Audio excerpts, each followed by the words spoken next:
Instapay နဲ့မိမိနိုင်ငံသို့ငွေလွှဲပို့ခြင်းပိုမိုလွယ်ကူလာပါပြီ။ယခုသင်သည်မိမိနိုင်ငံသို့ငွေလွှဲပို့ခြင်းကိုလွယ်ကူသောနည်းလမ်း၃မျိုးဖြင့်ပြုလုပ်နိုင်ပါပြီ။ဘဏ်သို့လွှဲပို့ခြင်း၊ငွေသားထုတ်ယူခြင်းသို့မဟုတ် Mobile Banking ပေးချေမှု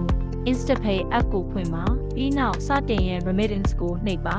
။ရှိပြီးသားလက်ခံသူကိုရွေးချယ်ပါသို့မဟုတ်အချက်လက်များဖြည့်သွင်းပြီးလက်ခံသူအသစ်ထည့်ပါနိုင်ငံကိုသေချာရွေးချယ်ပါ။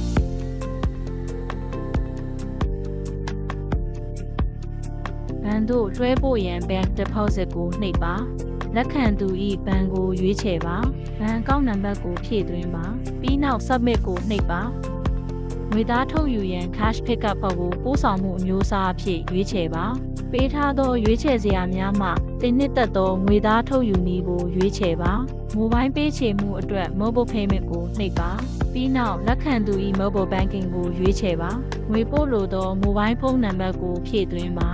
ပြီးနောက် Submit ကိုနှိပ်ပါမည်သည့်နည်းလမ်းကိုရွေးချယ်ပါစေ Submit ကိုနှိပ်ပြီးနောက်လက်ခံသူ၏အချက်လက်များကိုစစ်ဆေးရန်စာမျက်နှာသို့ခေါ်ဆောင်သွားပါမည်နောက်ငွေလွှဲရန် Send Money Now ကိုနှိပ်ပါပို့လိုသောငွေပမာဏကိုဖြည့်သွင်းပါငွေရင်းမြစ်ကိုရွေးချယ်ပါ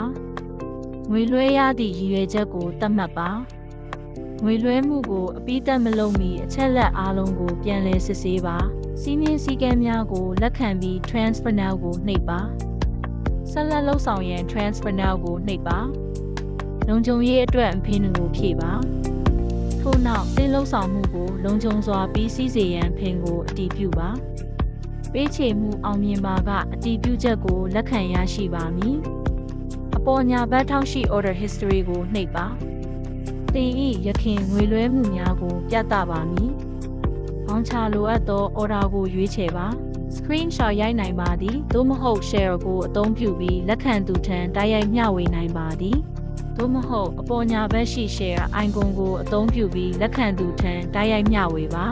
ဒါနဲ့ပဲပြီးပါပြီသင်၏ငွေလွှဲပို့ခြင်းသည်လမ်းကြောင်းပေါ်တွင်ရောက်ရှိနေပါပြီ Instapay နှင့်အတူချုံးငွေလွယ်ကူသောငွေလွှဲမှုကိုယနေ့ပဲစတင်လိုက်ပါ